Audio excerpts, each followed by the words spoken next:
સ્વામિનારાયણ હરે.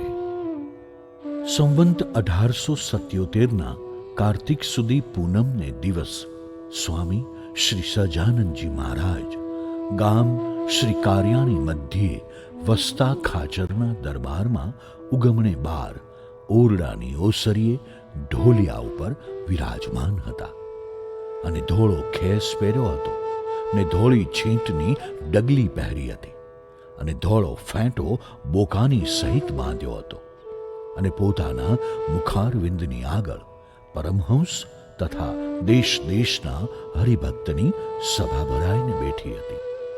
પછી શ્રીજી મહારાજ બોલ્યા છે, પ્રશ્ન ઉત્તર કરો. પછી મુનિએ માહો માહી ઘણી વાર સુધી પ્રશ્ન ઉત્તર કર્યા.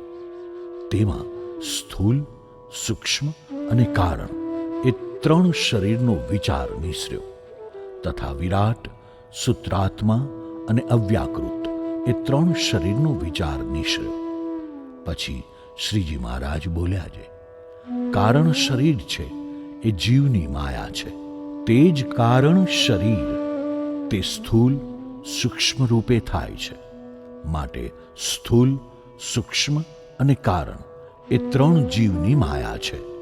તેમજ વિરાટ, સૂત્રાત્મા અને અવ્યાકૃત એ ઈશ્વરની માયા છે. તે જીવની કારણ શરીરરૂપ જે માયા તે વજ્રસાર જેવી છે. તે કોઈ રીતે જીવથી જુદી પડતી નથી.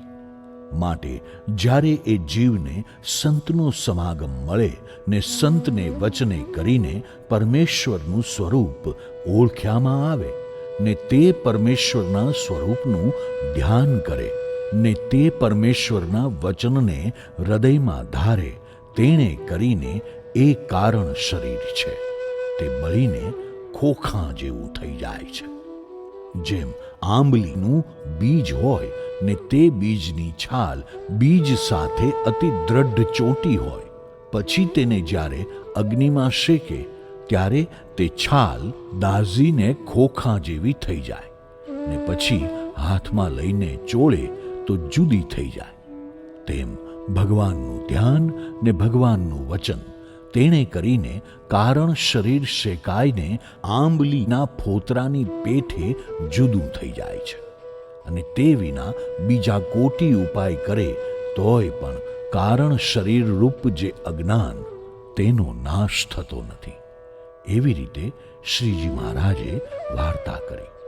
પછી શ્રીજી મહારાજે મુનિ પ્રત્યે પ્રશ્ન પૂછ્યો છે, જાગ્રત અવસ્થામાં સત્વગુણ વર્તે છે અને સર્વે પદાર્થનું યથાર્થ જ્ઞાન વર્તે છે, તો પણ જાગ્રત અવસ્થામાં જે શ્રવણ કર્યું હોય તેને સૂક્ષ્મ દેહમાં જ્યારે મનન કરે ત્યારે તે સાંભળ્યું હોય તે પાકું થાય છે. અને સૂક્ષ્મ દેહમાં તો રજોગુણ વર્તે છે. તે રજોગુણમાં તો અયથાર્થ જ્ઞાન રહ્યું છે, તો પણ જે જાગ્રતમાં સાંભળ્યું હોય તેનું સૂક્ષ્મ દેહમાં મનન કરે ત્યારે યથાર્થ જ્ઞાન થાય છે. એનું શું કારણ છે? પછી મુનિ સર્વે મળીને જેની જેવી બુદ્ધિ હતી તેણે તેવો ઉત્તર કર્યો, પણ શ્રીજી મહારાજના પ્રશ્નનું સમાધાન થયું નહીં. પછી મુનિ સર્વે હાથ જોડીને બોલ્યા છે, હે મહારાજ, આ પ્રશ્નનો ઉત્તર તો તમે કરો તો થાય. પછી શ્રીજી મહારાજ બોલ્યા છે, એનો ઉત્તર તો એ છે જે હૃદયને વિશે ક્ષેત્રજ્ઞ જે જીવ તેનો નિવાસ છે. તે ક્ષેત્રજ્ઞ 14 ઇન્દ્રિયોનો પ્રેરક છે. તેમાં અંતઃકરણ જે છે તે ક્ષેત્રજ્ઞને સમીપે વર્તે છે. માટે અંતઃકરણમાં મનન કરે ત્યારે દ્રઢ થાય છે. કાં જે ક્ષેત્રજ્ઞ છે તે સર્વે ઇન્દ્રિયો અંતઃકરણ થકી સમર્થ છે. માટે ક્ષેત્રજ્ઞ પ્રમાણ કરે એ વાત અતિ દ્રઢ થાય છે. એવી રીતે એ પ્રશ્નનો ઉત્તર કર્યો. ત્યારે સર્વે મુનિએ કહ્યું છે, હે મહારાજ, યથાર્થ ઉત્તર કર્યો. એવો ઉત્તર બીજા કોઈથી થાય નહીં.